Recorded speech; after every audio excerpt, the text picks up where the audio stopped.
आप लोगों की लाइफ में सबसे पहले हम बहुत बार डिस्कस कर चुके हैं, एनर्जी क्रिएट करना आपको सीखना है। एनर्जी कैसे क्रिएट होती है? मौन, ब्रह्मचर्य, कसरत, सम्यक आहार, डाइट, स्लीप, एक्सरसाइज, इन सब से। और ब्रह्मचर्य बहुत इंपॉर्टेंट है, उसमें एनर्जी क्रिएट होती है। और ब्रह्मचर्य और मौन उस क्रिएटेड एनर्जी को आपकी बॉडी में होल्ड कर पाएगा। ये जब होल्ड होने लग जाता है आपके बॉडी में, उसके बाद आपके क्लैरिटी आती है जीवन में। हम सबको कितनी कम क्लैरिटी, आप ये देखें कि हम सबको पता है, आप सबको पता है कि दवाइयाँ जो इंसान खाता है उसकी टेस्टिंग पहले चूहों पर होती है। अगर वो चूहों पर टेस्टिंग सेफ्टी हो जाती है तो इंसानों को खिलाना वो शुरू करते हैं थोड़े से ट्रायल्स के बाद। यानी कि हम चूहों से इंसानों को इक्वेट कर रहे हैं। अब चूहे तो गटर में रहते हैं लेकिन वो बीमार नहीं पड़ते, लेकिन इंसान अगर गटर में रहेंगे तो इंसान तो बीमार पड़ जाएंगे। ये जब भी कोई बच्चा माँ बाप से गोली ले रहा है तो उसके माँ बाप लैक ऑफ क्लैरिटी की वजह से हिंसा कर रहे हैं। अगर वो चूहे के ट्रायल को सब कुछ सत्य मान जा रहे हैं तो जब खाना जमीन पर गिरता है तो वो भी बच्चों को खिलाना चाहिए, क्योंकि गिरा हुआ जमीन पर खाना खाकर चूहा तो बीमार नहीं पड़ता। जो आप, मैं उम्मीद करता हूँ, सारे ट्रायल्स की विधि जानते हैं। पहले in vivo in vitro trials होते हैं, जानवरों पर होते हैं, उसके बाद फेज़ 1 फेज़ 2 फेज़ 3 ट्रायल होते हैं। लेकिन सबसे मुख्य उसमें होता है कि जानवरों पर ट्रायल्स करना बहुत मुख्य। और टॉक्सिसिटी ह्यूमंस पर नहीं चेक करी जाती। जेनोटॉक्सिसिटी यानी कि क्या जनरेशन टू जनरेशन टॉक्सिसिटी पास हो रही है, वो ये सारी इस प्रकार की जो खतरनाक होता है ना केमिकल, उस प्रकार के खतरनाक रिजल्ट्स जानवरों पर चेक करे। कौन से जानवर? चूहा, मुख्यतः चूहा। तो चूहा जब जमीन पर खाना गिर जाता है तो चूहा वो खाता, उससे तो बीमार नहीं होता। वो इंसान कई बार बीमार होने लग जाते हैं, बॉडी फाइट करने लग जाती है, डस्ट पार्टिकल से फाइट कर जाती है आजकल हमारी बॉडी। तो हम सब कितने कम क्लैरिटी ऑफ थॉट से जी रहे हैं। और ऐसे एग्जाम्पल्स, ये तो मैंने आपको एक बताया जो ध्यान में आया, ऐसे लगातार आपको हजारों एग्जाम्पल्स आपको दिखेंगे कि मुंह के आगे सब कुछ है, हमें क्लैरिटी नहीं आ पा रही कि उसी को हमें बार बार धारण करना है। एक्सट्रीम क्लैरिटी आ जानी चाहिए आप लोगों को कि अगर चूहा पे एक्सपेरिमेंट हो रहा है तो चूहे तो नाली में भी खराब बीमार नहीं पड़ते, तो क्या हम अपनी नाली मुंह में घुसाते हम बीमार पड़ जाएंगे? बहुत डिफरेंट है ना। तो इतनी ही स्टुपिडिटीज पे आज का विज्ञान बेस्ड है।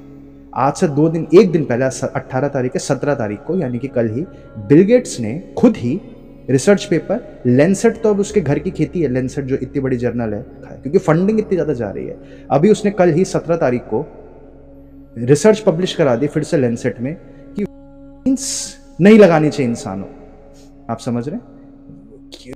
नहीं लगानी चाहिए इंसानों को, क्योंकि वेरिएंट बदलते रहते हैं और वैक्सीन से ज़्यादा कुछ फ़ायदा नहीं हो रहा। नेचुरल इम्यूनिटी तो हमारी बहुत ज़्यादा है, क्योंकि ऑब्वियसली उनका इतना ह्यूज डाउनफॉल स्टार्ट हुआ, इतना ह्यूज लोगों ने पुश बैक करा कि अब उन पे कोई और ऑप्शन ही नहीं है। तो कोई और रिसर्च पब्लिश करे तो खुद ही हम रिसर्च पब्लिश करवा दें, क्योंकि उसका तो इतना पैसा लग रखा है ऑलरेडी वैक्सीन्स में। लेकिन अब उसने फैला दिया अपना पोर्टफोलियो ना, अब उसने आर्टिफिशियल मिल्क पर डाल दिया, अब उसने जेनेटिकली मॉडिफाइड फूड्स पर डाल दिया, आर्टिफिशियल, बहुत सारी आर्टिफिशियल चीज़ों पर आप जानते हैं वो सारा डालता जा रहा है। तो इतनी क्लैरिटी हम सबको कभी थी नहीं। आपकी बॉडी, आप ऐसे समझे, आपको पेन है, कोई केमिकल आपकी बॉडी में इंजेक्ट करता है तो पेन कहाँ गायब हो गया?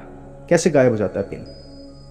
किसी केमिकल पैरासिटामोल को खाने से आपकी बॉडी नंब क्यों हो गई? नंब इसलिए हो गई क्योंकि जैसे आयुर्वेद के हिसाब से अगर इंसान पृथ्वी से बना है तो इंसान की सारी बीमारियों का समाधान भी पृथ्वी के पास है। यह आयुर्वेद का सिद्धांत है।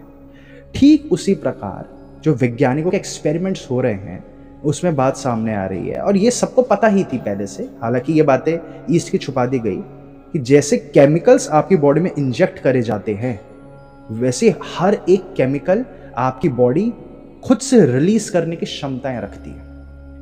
आप अगर सही तरीके से, अभी मैं बताऊंगा क्या है वो तरीका, उस केमिकल को अपनी बॉडी से रिलीज कर पाए तो आपकी बॉडी उस पेन को बाईपास कर जाएगी, जो कि आप एनेस्थीसिया की मदद से बाईपास कर पाते हो।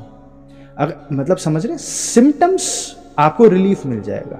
आपका पेन है यानी कि तनाव है, ये सारी चीजें हैं, यातना है, सफरिंग है, वो सारी चीज़ें ख़त्म कर जाता है, क्योंकि एलोपैथी में ऑब्वियसली किसी चीज़ का सॉल्यूशन नहीं है, वो सिर्फ सिम्टम रिलीविंग के लिए एलोपैथी यूज़ की जाती है, ट्रीटमेंट के लिए नहीं यूज़ की जाती। ये तो आप सब जानते ही हैं, और ये खुद CDC और FDA भी बोलता है। तो वैसे ही जैसे आयुर्वेद हर एक हर्ब और हर एक जड़ का कोई ना कोई फ़ायदा है, वैसे आपकी बॉडी में केमिकल्स, वो हॉर्मोन्स, एक एक संजीवनी बूटी तक आपकी बॉडी के अंदर मौजूद है। हर चीज़ आपकी बॉडी के अंदर मौजूद है, और उसी को हम कैसे रिलीज़ कराएं?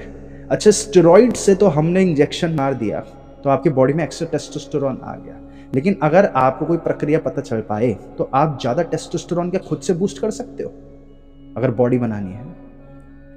या आपके बच्चा पैदा नहीं हो रहा, या फिर दूध नहीं आ रहा माँ के, तो क्या ऐसी कोई विधि है केमिकल्स रिलीज होकर हमारी इशू सॉल्व हो पाए? दूध माँ का नहीं बन पा रहा तो दूध आ पाए। नींद का इशू है तो क्या, अब मेलेटोनिन आप सब जानते हैं, क्या मेलेटोनिन हम खुद से रिलीज करवा सकते हैं?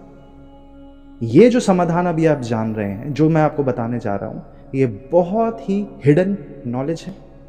ये बहुत उस प्रकार की नॉलेज है जो नॉलेज छुपाई जाती है, क्योंकि इस नॉलेज का गलत उपयोग करा जा सकता है, और ये नॉलेज बहुत ईजिली मिसयूज हो जाती है, क्योंकि ये नॉलेज है ही कुछ ऐसी कि मिसयूज होने लगती है। लेकिन हम कुछ रफ बेसिक हम समझेंगे उसके।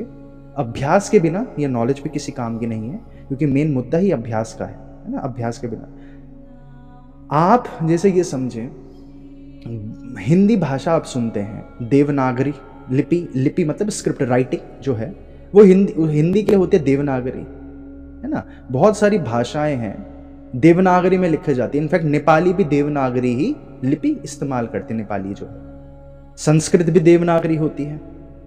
जब अंग्रेज लोग आए थे, हमारी भाषा से देवनागरी से बहुत सारे शब्द गायब हो गए। वो उस प्रकार के शब्द, अक्षर गायब हो गए। वो उस प्रकार के अक्षर थे जैसे कि विसर्ग लगता है स्वाहा के आगे 2 बिंदु।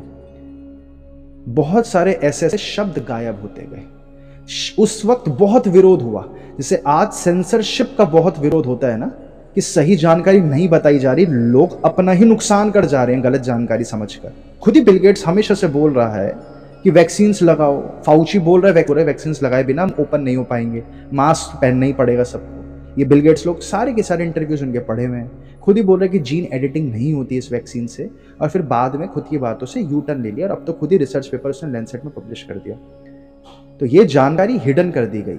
तो जैसे यहाँ पर विरोध चल रहा है कि क्यों जानकारी हिडन कर रहे हो, लोगों को गलत जानकारी दे रहे हो, वैसी हमारी भाषा में से बहुत सारे शब्द जब ट्रांसलेशन हुआ ना, क्योंकि डा और दा वो इंग्लिश में डी बोलेंगे, तो अंग्रेजों को बहुत दिक्कत हो रही थी यौगिक और वैदिक नॉलेज को ट्रांसलेट करने में। ये सारी जो मिस्ट्रीज, जैसे हमें मिस्ट्रीज इसलिए लग जाती है क्योंकि हम उससे बहुत दूर हो गए, इससे बहुत दूर हो गए। जिक्र करते हैं, लोगों को लगता है चश्मा नॉर्मल होता है, दांत खराब नॉर्मल होता है, हर वक्त तबीयत खराब रहना नॉर्मल होता है, रोज एक नई कोई गोली खाना नॉर्मल होता है, इतनी थकान रहना नॉर्मल होता है, तोंद नॉर्मल होती है। ये सब नॉर्मलाइज होने लग गया, जबकि ये डिसीजेस हैं बहुत बड़े बड़े, जबकि ये सारे सिम्टम्स हैं। किस चीज़ के सिम्टम्स हैं? लैक ऑफ कंसंट्रेशन के सिम्टम्स हैं। हमारी लाइफ में फोकस नहीं आती जब तक, क्लैरिटी नहीं आती जब तक, तो शुरुआत ही बेचैनी से होगी। अगर लाइफ में क्लैरिटी आ जाएगी तो बेचैनी खत्म। अब बेचैनी खत्म तो आपकी बॉडी रिलैक्स होगी, रिकवर होगी स्लीप में, सब सॉल्व। डॉक्टर विश्वरूप ने कैंसर का जो अभी उनकी वीडियो आई है, बहुत ही खूबसूरत उन्होंने जानकारी दी है। अब वो जानकारी का मेन मुद्दा क्या है? स्लीप साइकिल अगर आपकी सही हो जाए, तो स्लीप साइकिल अगर आपकी सही हो गई, आपके सोने का तरीका और उठने का तरीका सेटल हो जाएगा, और साथ में कुदरती आहार लो और साथ में और चीज़ें भी जोड़ती जाए, तो वो सारा सही हो जाएगा, क्योंकि body design to self heal है। तो नॉलेज जैसे छुपा दी जा रही है एक के बाद एक, वैसी हमारी भाषा में से शब्द स्किप कर दिए गए अंग्रेजों के द्वारा। उस वक्त बहुत विरोध हुआ, इस वजह से बहुत सारे शब्द गायब हो गए, और इस वजह से बहुत सारी भावनाएं गायब हो गई। ये भावनाएं जो वो तरीका है, आप जानकर शायद हैरान हो ना हो, भविष्य में और पुराने जमाने के लोगों में भावनाएं, फीलिंग्स स्किप हो चुकी। भरत मुनि ने नाट्यशास्त्र लिखी, और उसमें एक एक भाव, सीजन, टाइम और बहुत सारी चीजों को कंबाइन करके उनके मीनिंग्स बता रहे हैं कि आप जानकर शॉक में आ जाओगे कि इतनी डिटेल कैसे पता चल रही है, और इन्हीं के साथ भाव बताए गए। वीर भाव बताए, बहुत सारे प्रकार के भाव बताए हैं। इस प्रकार से भावनाएं स्किप करवा दी जाती हैं और नई भावनाएं ऐड करी जाती हैं। ये बहुत बड़ा विज्ञान है, क्योंकि हर भावना एक खास फ्रीक्वेंसी है और हर भावना एक खास इमोशन रिलीज करती है। आपको खुशी, खुशी कौन सी खुशी? खुशी एक नहीं होती, बहुत प्रकार की खुशियां होती है इस दुनिया में। सिर्फ एक खुशी नहीं होती, सब 150-200 प्रकार के डिफरेंट फीलिंग्स को एक डब्बे में डाल दिया गया। जैसे कोविड के दौरान हर अलग बीमारी को कोविड बना दिया गया, वैसे हर भावना को डब्बों में डाला गया। ये भावना बहुत पावरफुल चीज है आपकी बॉडी से वो केमिकल्स रिलीज करने के लिए, जिन केमिकल्स को मैं आपको स्टार्टिंग में बोल रहा था। कौन से केमिकल्स? जैसे संजीवनी बूटी, जो आयुर्वेद की संजीवनी बूटी बाहर है, वही आयुर्वेद के हर्ब्स, आप इस प्रकार से समझे, केमिकल्स और हॉर्मोन्स, ये दो शब्द हैं फिलहाल कॉमन, और अलग अलग तरीकों से आपकी बॉडी में मौजूद है। नींद नहीं आ रही, क्यों? आप मेलेटोनिन खुद से रिलीज नहीं करवा पा रहे। पेन हो रहा है, क्यों? आप पेन किलर खुद से आपकी बॉडी रिलीज नहीं करवा पा रही। क्यों? उस एरिया को नंब नहीं कर पा रही। कुछ लोगों की तो कर जाती है, लेकिन फिर सबकी क्यों नहीं कर रही? एक खास इमोशंस की नॉलेज चाहिए यहां पर, और वो खास इमोशंस, हर एक इमोशन, ये तो आप सारे एक्सपेरिमेंट्स में आप समझते ही आए हो, हर इमोशन एक खास फ्रीक्वेंसी रिलीज करता है ना। ये तो बहुत ही कॉमन, पुराने एक तो विज्ञान हो चुका है ये, मतलब बहुत हर किसी को पता चल चुका है। हर भावना इतनी डिफरेंट है और हर भाव एक ट्रीटमेंट है, हर एक इश्यू का ट्रीटमेंट है। जब आपको इस चीज की क्लैरिटी हो जाएगी, इस भावना के डिफरेंस और उनसे रिलीज होने वाली फ्रीक्वेंसीज यानी कि वाइब्रेशंस, और उनसे आपकी बॉडी केमिकल्स रिलीज करती है। क्यों? सिंपल सा एग्जांपल आप समझे, अगर आपको रिलैक्स करना आता है तो आप किसी भी स्थिति में सो सकते हो। अगर आप अनस्टिमुलेटेड बीइंग बन जाओ, जो कृष्ण जी समझा रहे हैं, जो महावीर स्वामी समझा रहे हैं, जो हर कोई समझा रहे हैं, जो गौतम बुद्ध समझा रहे हैं, ये ध्यान का मेन मकसद है जो हम इतने समय से समझ रहे हैं। अगर आप अनस्टिमुलेटेड बीइंग बन जाते हो, यानी कि आपका रेगुलेटर, आप समझे ना अपने को, रेडियो आपका रेगुलेटर, आप खुद से रेगुलेट कर पा रहे हो। बाहर हल्ला गुल्ला चल रहा है, जैसे अभी यहां पर चल रहा था, और आप जब चाहो इतने हल्ले गुल्ले में सो पाओ, अनस्टिमुलेटेड बीइंग बन पाओ। तो वो कैसे हो सकता है? वो ऐसे ही होता है, भावनाओं को विजुअलाइज करना आपको सीखना पड़ता है। इस भावनाओं को अगर आप विजुअलाइज करना सीख जाते हो, तो अब आपने सारा का सारा गणित समझिए, आपकी बॉडी केमिकल से रिलीज करती है। आप बहुत समय से खुश हो, बहुत समय तक खुश रहोगे, तो आपके ऑब्वियसली एक खास प्रकार के हार्मोन्स रिलीज होंगे, डोपामिन रिलीज होगा, 5-6 प्रकार के हैप्पी हार्मोन्स होते हैं, वो सारे रिलीज होंगे। आप सैड हो तो ऑब्वियसली, ये सब आप जानते हो, कॉर्टिसोल एक्सेस में रिलीज होने लगता है। क्यों? सैडनेस से क्या हो रहा है? कॉर्टिसोल, जबकि कॉर्टिसोल एक अच्छा हार्मोन है, कोई बहुत बुरा हार्मोन नहीं हो, तो एक्सेस में इशू। ये सारे हार्मोनल थेरेपीज क्यों दी जाती है? इतना बड़ा क्या है सीन? हम अपने रेगुलेटर खो गए। ठीक इसी के लिए विजुअलाइजेशंस चाहिए, जो आज हमारी कोशिश है हम विजुअलाइजेशंस समझ पाएं, ताकि हम नेक्स्ट सेशन में उसको कर पाएं।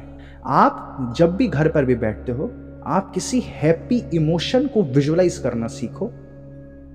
विजुअलाइज करने से आपके वो केमिकल्स ऑटोमेटिक आपकी बॉडी रिलीज करने लगती है। एलोपैथी क्या करे? आपकी बॉडी में इंजेक्ट कर रही है केमिकल्स, और ये जिस दिशा में अभी आप बढ़ रहे हो, ये एलोपैथी से आपका सारा का सारा झंझट छूटनी है। या विजुअलाइजेशंस की पावर समझे, कितना क्लियर विजुअलाइजेशंस होना चाहिए, तभी उस फ्रीक्वेंसीज में पहुंचकर आपकी बॉडी केमिकल्स रिलीज करेगी, तभी कर पाएगी। इतना क्लियर जितना क्लियर अभी आप हमें देख पा रहे हो। और इसी के लिए तपस्या होती है, इसी के लिए अभ्यास होता है।